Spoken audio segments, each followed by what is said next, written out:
we're waiting for everyone else to join. I can see right now my ability to share a screen has been disabled. Will that be turned on? Yes, I will turn it on right as we get at the hour and I take down the sponsor slide. Oh, sure. Well, that is an important slide after all. Yes. Yeah, we got to pay the bills, Dan. I know. Us too. Us too. I can tell that you've been working from home for a while. Yeah, I have. You know, it was one of those things. Look. It was one of those things where at first it was just, a necessity, right? And then why not? We'll just see how long it can go. And it turns out it can go pretty long. So sounds like it's going to be a little while longer too. I think it is. So yeah, at this point, I don't know if I'll wait until, there's a vaccine, and then it makes it much easier to justify going back into a barbershop or. Yep. Well, the salon I go to here in Ames has very strict rules. They do not take walk-ins, and Sure. Everybody is masks. Everybody is like 10 feet apart. So I feel quite comfortable going in. Yeah, I was scheduled to get mine chopped down last week, and we had to quarantine because we'd been exposed. And then this week we scheduled it to this week. And then of course, the gal who does cut my hair, she's quarantining because she was exposed. So now I'm like, you got a lot to, I normally have it very short, so I've got a lot to trim down yet for me. Yeah, I was going to say, I think, Brian, that's about as long as I've ever seen your hair. So it is. It's a little out of my comfort zone right now. I'll tell you that. So No Shave November, Dan? No shave. Yeah, it's more like No Shave 2020. Yeah, this is the last haircut was early March. So yeah, it's been. I'm talking more about this on your face. So. Oh well, this is also since March. So yeah, we're doing the No Shave November for the office as we've done.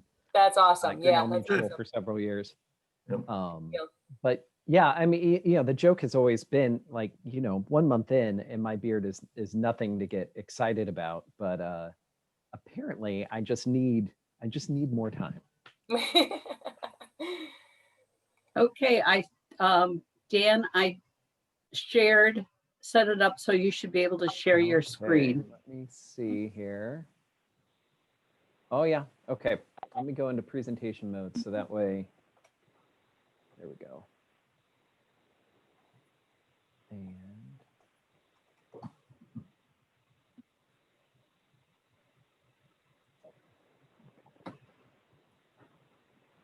all right, now did that share? Oh, okay, hold on. It's shared, you just have to start it. Okay, are you seeing the presentation mode or the? I'm seeing just the PowerPoint. I think you have to go up. Right. Start it. That's what I wanted to make sure. All right, are we ready to start then? Yes. Okay, let's do it. Hello, everyone. I'm Dan McCue at Grinnell Mutual, digital marketing strategist. I'm here today with you and also with Chris Wertzberger, who is a legal counsel here at Grinnell Mutual as well. Chris joined us. Chris, was it just before or after we had gone to a work from anywhere status? It was actually the day I started, the day they sent everyone home. So back in March, my first day was everyone's first day working from home. So very good. Yeah, nothing personal, right? Yeah. I joined the company and everybody left. Well, Chris generously agreed to join me because there are some questions. I'm going to go back to the first slide here. There's some questions around marketing and communication in this new normal. And so what I'm going to do is talk a little bit about how our behaviors are changing as customers, especially in this pandemic world that we're living and working in. And then Chris is going to speak a little bit to some of the considerations from a legal perspective on customer communication, especially with your policyholders and agents. So let's go ahead and jump in. You know, one of the important things to think about, especially for those of us who have been in our roles for a long time, is to step out of our immediate and to think about the bigger picture. It feels like the internet has been with us a long time. It's because the internet has been with us for a long time. And at this point, really everyone who is capable or wants to use the internet is using the internet. So it's important to think about how people might be using the internet for our businesses. And it turns out in the United States, more than 70,000 searches for home insurance each month. And in some months, I looked at 12-month data. Some of those months, we're talking well over 100,000 searches across the United States. So my question for you is, could the search term insurance here in Iowa get more searches than our beloved Iowa Hawkeyes? Sorry, Cyclone fans. Corn. I know every time I talk to someone out of state, there's an expectation that we know corn. In fact, the question even came up in the U.S. senatorial debate. You know, what is the price of corn right now? Everybody, it's just, you know, what we do as Iowans is we know about corn. And finally, the weather. And you know, there's been a lot to talk about with the weather this year. Well, it turns out, in spite of all of these three popular things, the Hawkeyes, corn, and weather, insurance, almost day in, day out, outranks. There's more search in Iowa for insurance than any of those other three. And this is looking at 12-month data. This is from a cool tool if you've got some downtime, trends.google.com, where you can compare different search terms. You can see some spikes, right? There at the end of 2019, there was a spike for the Hawkeyes. I imagine that was their bowl that they competed in last year. Another spike about a month ago, I imagine that had to do with the announcement of Big Ten football having a season after all. You can see a spike for weather. And I'm not sure what this storm was in January. I'm guessing it had to do around the first snowfall or that bitter cold snap we had last winter. And then, of course, this second spike would be the derecho. This is the week of August 9th. And then corn, you can see that there must have been a late weather or a late summer forecast about harvest that came out that people were researching, or some sort of a USDA report. So there's some seasonality. What we need to know for insurance is, and as insurance professionals, our future customers are using Google, are using the internet to find us. And my question for you is, can they find you? So here's what we're going to do. I know we're literally all on the internet right now. So either in this screen or a second screen, take a moment, Google your mutual. See what comes up. I'm going to hope that everyone on the call today and that all the membership has a website. If not, any number of things could be coming up first for your company. And I'm just curious if we can see in the chat what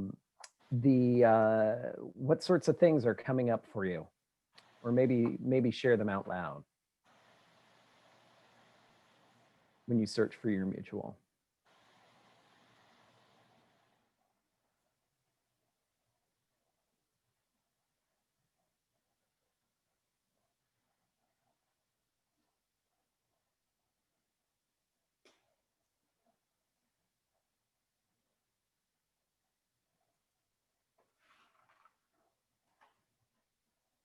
I know some of the participants on the call today, they have some well-functioning websites. I imagine there are a few that it could be a priority for the next year, especially after the call today. Does anyone care to share what they found when they Googled their mutual?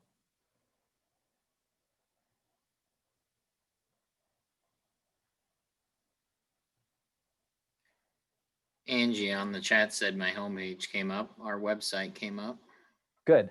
For whatever reason, probably because I'm in presentation mode, I cannot see the chat. Let me see if oh, there we go. I see C. Thompson said our website came up. That's good. That's good. If you don't come up first in a search for your own mutual, that is a red flag. So one of the things that I would like you to take away from the presentation today is to make your mutual visible in search. If you don't have a website, that should be priority one. There are some free options out there. You can actually do one for free through Google, taking advantage of that claiming of your Google My Business listing. At a bare minimum, consider doing that. But I would really as we'll talk in the session, I would really strongly encourage you to work as a staff, work with your board, work with some of your partners that you have available to you, marketing resources, to create a professional website that meets the needs of your mutual and your customers.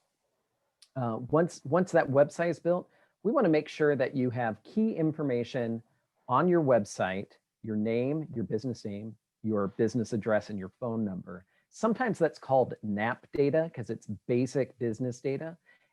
We want to make sure that's on there because there are data warehouses that have that information on file. Think about your records with the Secretary of State or the Department of Insurance. Data warehouses are looking up that information. And so if there are discrepancies, and this has even happened for companies the size of Grinnell Mutual and even larger, where we have multiple subsidiaries that are independently operating companies. So we need to make sure that the information in the data warehouse, that's not necessarily something we want to be, do business as Grinnell Mutual Reinsurance Company, but that's not our branded name. So this is true for companies large and small. Then once you've got that information cleaned up, consistent, go out, claim your Google My Business listing. That takes about 10 minutes. Just go to google.com/business, follow the instructions on screen, or claim your Facebook listing as well. Many of you have, but I know not all of you have. So, that making your mutual visible in search, just picked a Mutual Insurance Association of Iowa member, Eden Mutual. We look out here, Eden has their information there on this page. They also have their information in the footer, so that way it shows up on every page of the website, and that's really useful. Then if I Google Eden Mutual Insurance, you can see there on the right side, that's a knowledge panel. This, again, is something that you can claim. It looks like in this case, Eden Mutual has not claimed because it looks like it's offering us the option here, not just to suggest and net it, but also do we own this business? So I could actually go out right now, claim this for Eden Mutual.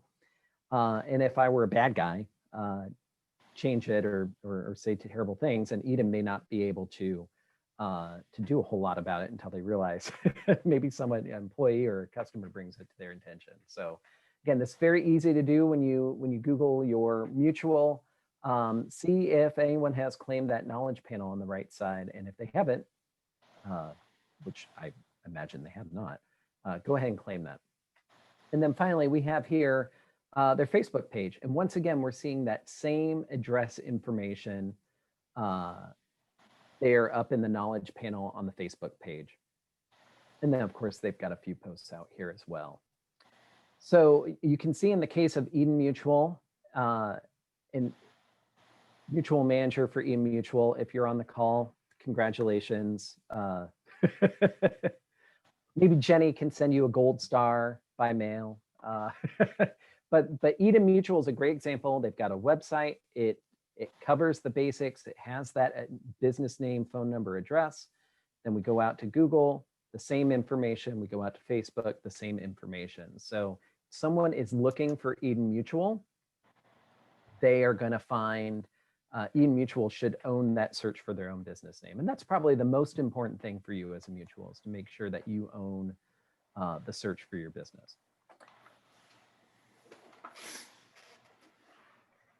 There we go. There's that knowledge panel. Before we get into telling your mutual story, any questions that I can answer for you about claiming your business listing and making sure that you're visible in Google search for your mutual?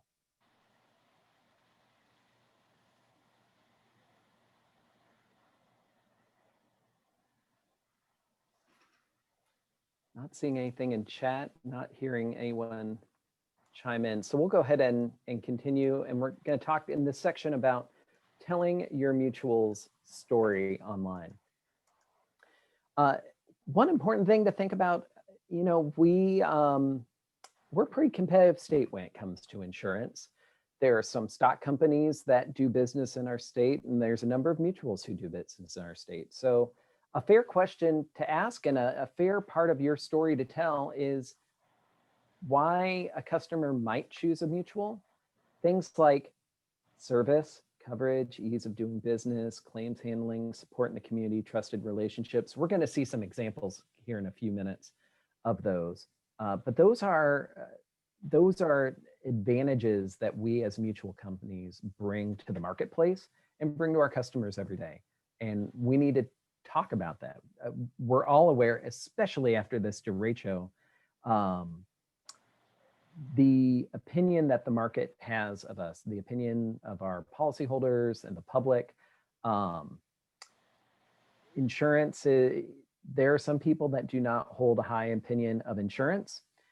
There are some people that have some false or mistaken ideas about what an insurance company is, what it does, its duty to its policyholders, its care for its community.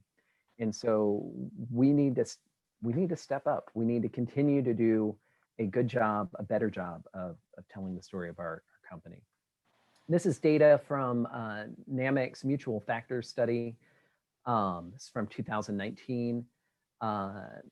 Nationwide panel, but what they found, you're going to see mutual company on the left, stock company on the right, and the mutual company, companies like ours, our membership, outperform the stock company in the eyes of the customer, our policyholders, in terms of always settling claims fairly, working hard to keep prices stable, having excellent customer service, helping us mitigate potential risks before problems arise. I've talked to some of you, and certainly I've heard stories from Stephen and Mike and some of my colleagues, Chris and my colleagues in the reinsurance division at Grinnell Mutual. I know this to be true. I've seen examples of this. I've heard stories from some of you about these things. So if you're telling me and I see it, that's great, but I can't be a policyholder to each of your companies. So it's on you to tell this story of how you settle claims fairly to your agents, to your policyholders, to the territory where you do business. It's up to you to tell the story about how you're keeping prices stable. Because you are member-owned companies, you have the opportunity to take that long view, and you're not reporting to stockholders. So there isn't this sort of tension of what's best for our membership versus what's best for our investors. I know that you give excellent customer service, especially in a very difficult year. And I've heard lots of stories about how you're helping to mitigate those risks before problems arise. You know, something as simple as making smoke detectors available for free. I know that's something the Poweshiek Mutual does here in Grinnell. Lots of examples. So how do we tell that story? Well, you've now claimed your Facebook profile in theory. There are probably some other things that you're doing, but let's get into the tactics. You know, what should you share? Well, pictures. You can share pictures of your community, your culture, sponsorships, donations, how you're working with agents, and then the mutual factor, these things that we just talked about here. So I want to show a few examples here. This comes from Humboldt Mutual, Bob Abens. Of course, many county fairs either canceled or had a severely reduced program compared to a typical fair year. For Bob and for Humboldt Mutual, the fair is an essential part of their strategy. And for them, when I reached out to Bob to hear a little bit more about this, they were able to continue their support of county fairs by sponsoring scholarships to those fairs that had queen competitions. And so where before they would have given a scholarship to the Queen winner, instead they donated amounts equivalent to that scholarship to the local fair boards. They continued to sponsor 8 county fair Queen competitions, and they also made a $2,500 donation to the Franklin County Fair for improvements, it sounds like, to the livestock program there in the livestock building. And here are some photos of what they did with the Pocahontas Fair, which when I emailed Bob, he's doing so much with Humboldt and fairs. Bob didn't even mention this, but I saw this on their Facebook page about how they were able to put some new speakers in the show arena. Another example from Humboldt Mutual, again, 2020, it's been a challenging year, hasn't it? And at the beginning of the year, Humboldt Mutual made a decision to offer a scholars program. And so they gave $3,000 scholarships to children of Humboldt Mutual policyholders based on leadership, academics, and extracurricular activities. This is a screenshot of that, that form that you could go out to the Humboldt Mutual website and fill that out. Of course, this scholarship generated a lot of press for the mutual and for the scholarship winners. This is a screenshot of the news article that ran following their selection of the winners. They had 16 applicants, and the winners were actually kids, students, seniors outside of Humboldt, Iowa.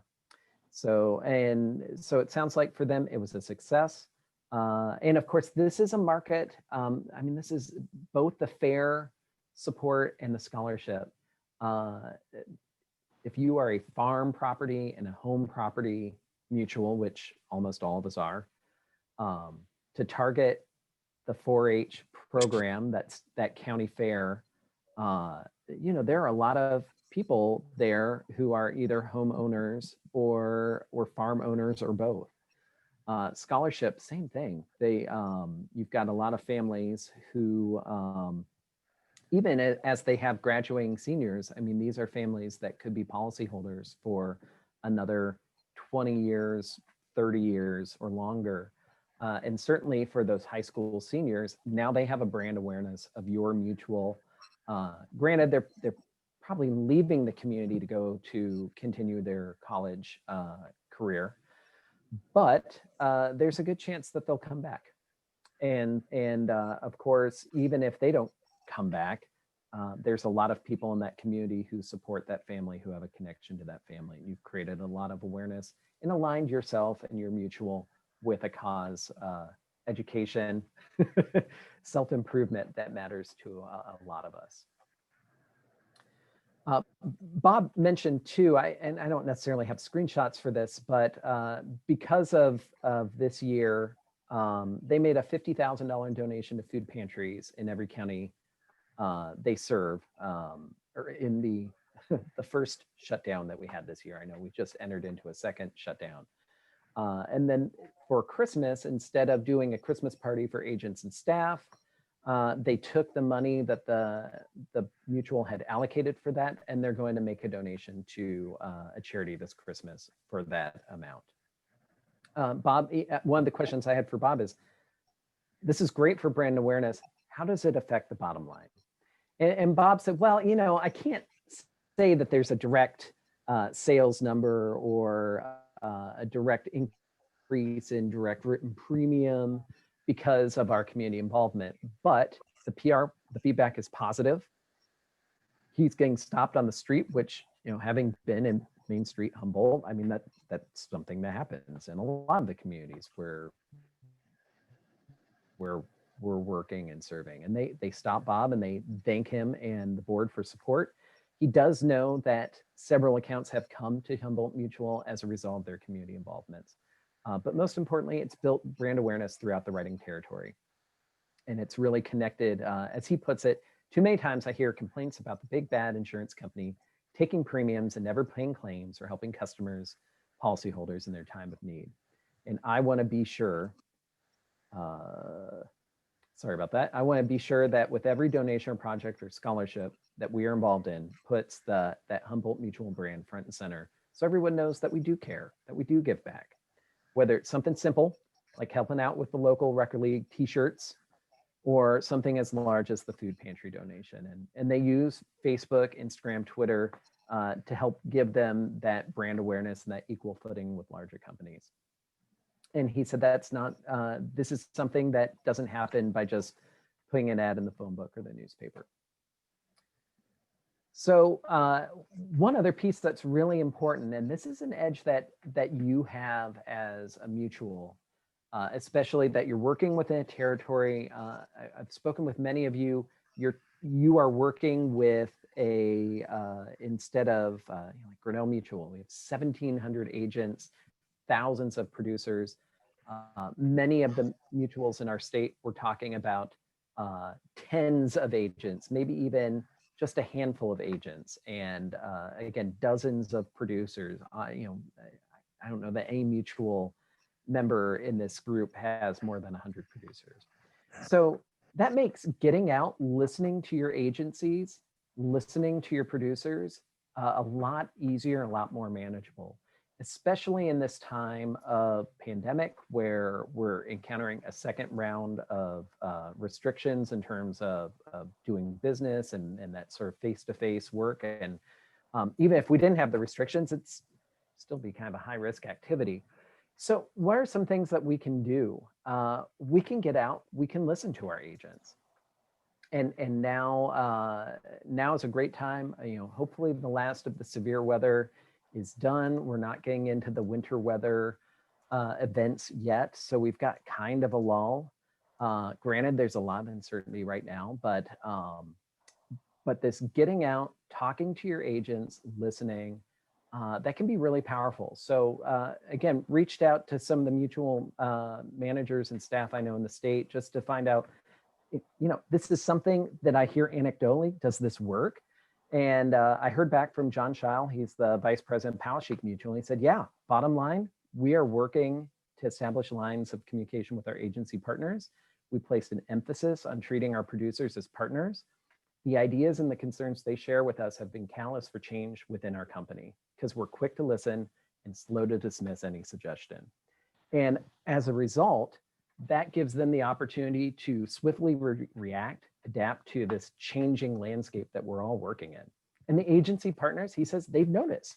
They've noticed that we have a willingness to consider their thoughts and then make tangible changes when they realize there will be a positive impact to their customers and our policyholders. And he believes this has led to a greater buy-in as that trust grows and the relationships deepen. Another piece for this is training your agents. So it's great to listen. All of us have ways of doing business, and probably all of us could be a little bit better. There are processes that are inefficient. So take this time, while we're in this pandemic pause, to check in with your agents, find out what you're doing well, find out where you can make improvements. Maybe that's having to do with the products, the lines that you're offering, the endorsements, limits. I mean, there could be any number of way that you handle claims, but also take time to train your agents. Find out if you're hearing the same problem from that group of policyholders, agents every time. Now, that should spark something for you to say, maybe we need to do this differently. And take the time to train. It could be on a Zoom call like this. It could be something that you record. It's easier than ever to do screen recording. PowerPoint now, the latest version of PowerPoint allows you to do a screen recording. So you could do a screencast very easily and send that out, upload it to YouTube or another video service and make that available to your agent. So many, or even just, getting together with them over the phone to kind of talk them through processes. Very powerful. And again, the advantage that you have is that personal relationship. Some of the larger companies, out-of-state companies that may be competing with for this farm property or this home property business, you've got a rep that's got 100 agents spread out over Iowa. They're not going to take the time to make this personal investment like you can. They're probably not going to take the time to listen. So This is an opportunity for you to build that relationship, build that share of business and mind share with those agents that you work with. Because realistically, those agents that you're working with, they're the ones making the sale for you. They're the ones who, when the customer comes, whether that's through email or however that customer is close to binding that insurance, they're going to say, well, I've got a quote from Progressive, I've got a quote from Nationwide, and I've got a quote from Eden Mutual. Well, and the agent says, well, I think you should go with Eden Mutual. And they go, well, immediately they start Googling, okay, well, they exist. That's good. But why should I choose them? And that agent's going to make that case for you if you've helped them to make that case for you. It's also important to listen to your policyholders. Everything now is 2 clicks away. Again, with the pandemic restrictions that are likely going to be in place through the winter, your agents may not see the foot traffic that they saw before. And so it's going to be really important for you and for the agents that you work with to make it as easy as possible to do business with you without going face to face. So now's a good time to ask your customers, what does easy mean to you? There are lots of ways that you can make it easy for your customers to do business with you. These are just a handful that I've heard from mutual members in recent years. Online payment, the ability to follow or track a claim online, especially for the agents, online quoting, although there's a case to be made that for, kind of looking at the next 1 to 3 years, consider what are the steps that I need to take to get into one of those third-party quoting services like insure.com or EverQuote. Service. How are you making it easier for your customers to get the service that they need, that they want, that they expect? I hear it from time to time. People take an exceptional experience that they have. So it's very easy. Earlier this morning, made a purchase online, but it wasn't as easy on the site that I was on as it would have been if I had been on Amazon. So people want that Amazon experience when they do insurance. They want the Amazon experience when they pay their power bill. Responsiveness. Again, you have an edge here because of your size, your nimbleness. Some of the larger companies, they've got endless phone trees. They've got websites that can be hard to navigate. So figure out how you can be nimble and quick in your responsiveness. And finally, answering questions. One of the easiest things that you can do, both for your agents and your policyholders, just keep track, whether it's a notebook next to your computer or your phone, or a spreadsheet or a Word document on your computer. What are the or Outlook or whatever email system that you use? What are the questions that you get the most? How do you answer them? What are the questions that your staff gets the most? How do they answer them? Take that information and just put it on your website. Make it into a Facebook post. This knowledge should not be hard to access. If people are calling, it probably means there's 10 more people at least that wanted to call and they just didn't have the time. It's probably 50 more people that have the same question, but it's hard to get to. So with that, I'm going to hand it over to Chris. And Chris, I'll advance the slides for you. But Chris is going to speak a little bit to those legal considerations for communication. All right, thanks, Dan. And yeah, I'll let you know when I want to move the slide. In typical lawyer fashion, I'm going to start off with a bit of a disclaimer here, but this is probably the best advice that I'm going to give you today is that you should consult your own legal counsel if you have questions about communications. I'm not any of your attorneys, and I don't want any of you to think this is legal advice I'm giving you. And seriously, the best advice I can give you is to consult with your own legal counsel if you have questions about communications or the way that you're operating currently. So Dan, let's move on to the next slide. The question that I guess I was presented with was, new forms of communication are appearing through text, Facebook, and what is appropriate and secure forms of documentation. So first, I just want to remind everyone, I guess, what your duties are. This is straight out of the Iowa Code, section 522B 16A, continuing duty to keep at your place of business usual and customary records pertaining to transactions undertaken. So, if you are communicating, you need to be thinking about, is this a record that we should retain or that we should keep? And again, if you have specific questions about that, I would encourage you to talk to your legal counsel about whether we should be retaining, text messages or Facebook messages if you're doing that, or if you're considering doing that, that needs to be something that at least you have a conversation about. Go ahead, Dan. Again, I just kind of want to remind everyone what definitions we're talking about here. This is out of the Iowa Administrative Code, section 191-15.2, which is dealing with insurance producers and information. It defines an advertisement as a material designed to create public interest in insurance or insurer. So this was modified in 1997 to include computer online networks, which you can see there. I'm not going to read through the whole page for you, but that includes the definition includes information over an online network, which would include Facebook or other places. So that qualifies as an advertisement if it's meant to create public interest in insurance or insurer. Now, there are several additional exclusions and language, and again, I'm not going to go through all of that, but I did want to bring up that the definition in Iowa right now includes online communications.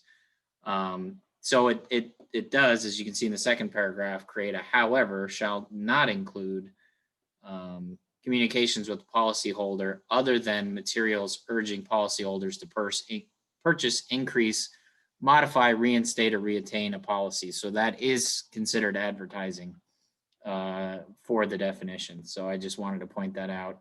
Again, this is in the Iowa Administrative Code 191-15.2 if you want to take further information or look into it further. Go ahead, Dan. So the next definition I wanted to take a look at, and again, this is just to remind all of you of these things as you're starting to look about, what information we want to provide online and sort of what should we be thinking about as we're communicating. You should have maintain a system of control over content, form, and method of dissemination of all advertisements which explain a particular policy. Whether written, created, designed, or presented by the insurer or appointed producer, you have a responsibility to maintain those records and to keep those records. All such advertisements shall be maintained for a period of either 4 years or until the filing of the next regular report on examination of the insurer. So again, these are in the Iowa Administrative Code, just things to be thinking about as you're doing this. So let's go on. I see we do have a question here. Is the duty for insurance companies different than producers, agents? Most of the folks on the call aren't necessarily producers, but are mutual managers. Yes, this is contained within the insurance producer. As I was looking at this, the communications that Dan presented earlier, I don't think any of those rise to the level of what we would call an advertisement if you're just talking about what the mutual has provided or what they have done. So again, I don't think those would meet this definition of inducing insurance purchasing to where you may need to keep them. But if you have agents or if you're communicating about different policies, I think that does rise to that level. And the mutual, as I understand it, would have a responsibility to keep those records. But again, I'll defer to your own legal counsel to answer those specific questions about whether or not you should be actually keeping those records. But thanks for the question, Jenny. I hope that answered that for you. So, as you're thinking about a communication, You know, does this contain personal, identifiable, confidential information? You know, if you're texting an insured and it does contain those things, text messages, you know, are a little more secure. Facebook messaging, probably not a good idea to be using personal, identifiable, confidential information over those. So I don't think, this is again my own opinion. You can certainly talk to your own legal counsel and technological standards, but I don't think Facebook rises to the level of being a secure communication. You know, in that communication, is this an advertisement? Am I trying to induce the purchase of insurance? And then also, again, what are my duties to preserve this record or communication with the insured going forward here? Go ahead, Dan. You know, communications like these are subject to the same standard as other communications with insureds. That's going back to the original definition. So if these are communications that you're used to doing in the past, whether they're advertising in a paper or other places, if you're looking at doing that online, they're subject to the same type of standards that you're used to. Again, Facebook and other online entities are subject to perhaps other people viewing or hacking, best to avoid any personal, identifiable, confidential information. And again, if you're looking at some sort of mass dissemination or advertising to policyholders, whether through your agents or yourself, you should consult your legal counsel and look at, you know, what are we doing and are we making sure we're fitting all of these rules? So I think I contained myself to my 10 minutes there. We've got 5 minutes left for questions. I'll open it back up to Dan and myself if anyone does have any. I'll share first. It shows up here in the chat, but Micah Cooper wanted to remind folks that ISIS is a member of MIAI, and they also help with websites. So, and that cost that he put there, I would say that is that date range and that cost is pretty typical, competitive with other. It's possible to do it for less, but there is a little bit of a you get what you pay for when it comes to web design, especially in our sector. What other questions can we answer for you? Dan, would you unshare your screen and I would love to unshare my so screen. that everybody can see everybody? There we go. All right.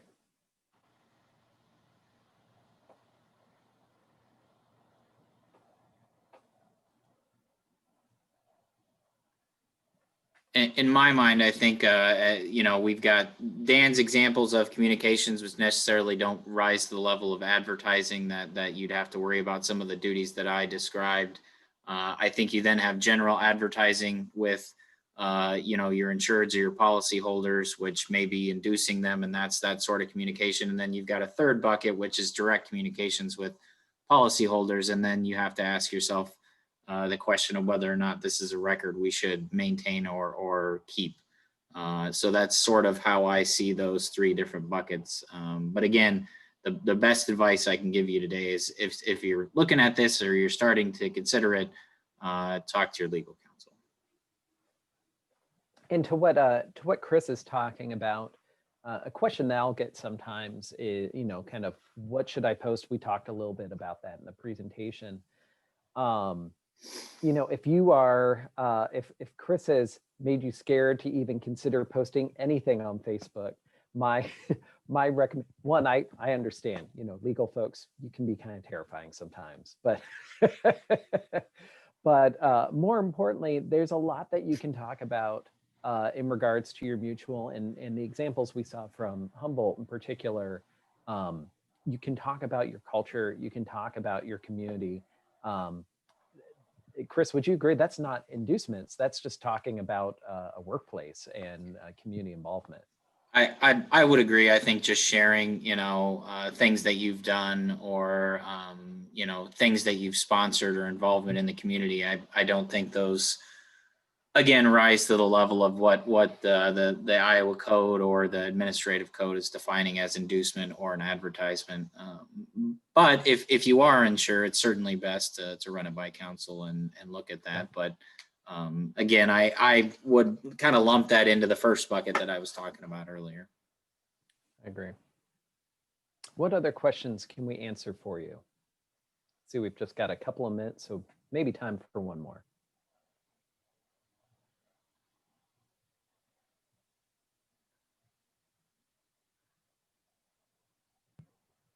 Well, since I cleverly muted everybody, you're going to have to unmute yourself to ask. So who has a question? It's a high bar, Jenny.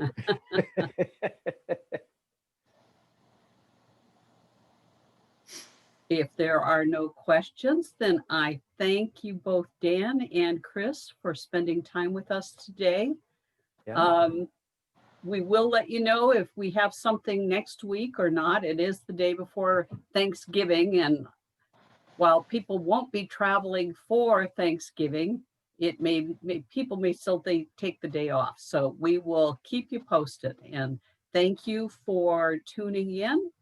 And if you've got ideas or want to volunteer to be in one of these sessions, drop Brian or me a note and we'll be happy to fit it in. So thank you. Thanks so much for see you the later. time today. Thanks, Thank you. David. Thanks, Chris. Jenny. Thanks, Dan. Yep. Yep. Thanks, Brian. All right. Bye, everybody.